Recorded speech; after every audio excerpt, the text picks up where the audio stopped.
سلام هموطنان. اکثریت شما البته با خبر هستین که در این شب روز نمایندگان حکومت رحمانوف و مبارزان آزادیخواه در کنفرانس سه سازمان همکاریت اروپا قرار دارند در ورشو لهستان. از آن جمله حرکت سیاسی گروه 24 که عبارت از 21 نفر در این کنفرانس دعوت شدند و تا امروز 17 نفر اونها اشتراک دارند و با زبانهای گوناگون دارند سخنرانی میکنند. دیروز در تاریخ 19 سپتامبر 2019 یعنی سال جاری، فعال گروه 24 برادرمان محمد جان عبداللهیف مطابق برنامه در این کنفرانس سخنرانی کرد. البته سخنرانیش با زبان آلمانی بود، اما ترجمهش با زبان روسی هست. مرحمت دقت کنید.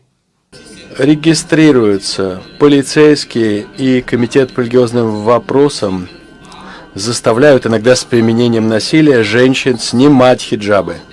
Кроме того, диктатор Эмомали Рахмонов даже в своей речи назвал женщин, носящих хиджаб, глупыми и необразованными.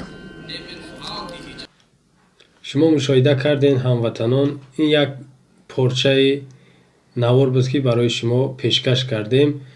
در عموم این سخنرانی برادرمان درباره فشار، تحقیر و شکنجه بالای مسلمانای تاجیکستان بود و از آن جمله تنقید حقارت ناسزاگویی‌هایی که تمام اعضای حکومت میکنند. در اینجا برادرمان حتی مثال میاره که رحمانوف از منبر بلند خودشم زنهایی که حجاب میکنن، سطر میکنن، اونها را ناپاک، بی‌سواد و گمراه میخونه.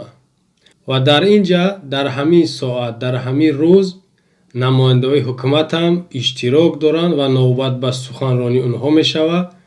شما دقت کنین چی میگن.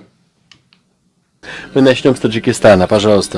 Господин модератор, используя право на ответ, хочу ответить на заявление экстремистской организации «Группа 24» о якобы в Таджикистане наказывают за ношение бороду и хиджаба.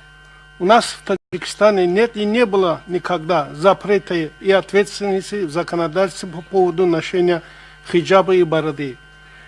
Хочу также отметить, что никогда наш президент и нигде не сказал, якобы такие женщины являются глупыми. Это является явной ложью, клеветой в отношении президента. دیدن چی گفت؟ در همین ساعت، در همین روز، در یک نشست که تمام اون نشست بگیم از دولت ها و ملت های گوناگونن، وقتی که سخن برادرمون اعتراف کردن، قبول کردن که بله شکنجه هست، این نماینده حکومت این تیمی تیار کرده شده شرم نکرده یک بیناموس برآمد. نگاه کنید چی گفت. تماشا کنید یک باریگه. Хочу также отметить, что никогда наш президент и нигде не сказал, якобы такие женщины являются глупыми. Это является явной ложью, клеветой в отношении президента. هموطنان شما دیدین و شنیدین برادرمون محمد جان چی گفت در این سخنرانی، در این نشست، و بعد از او شنیدین دیدین نماینده حکومت تیمی تیار کرده رحمانوف چی گفت. و ما برای شما هیچی گفتنی نیستم که شما برادر محمد جان باور کنین یا ای که تیمی رحمانوف. سیم نواری که ما برای شما پیشکش میکنم، شما خودتون قضاوت کنین، تماشا کنین. خدا حافظ نگهبان. سلام علیکم و رحمت الله.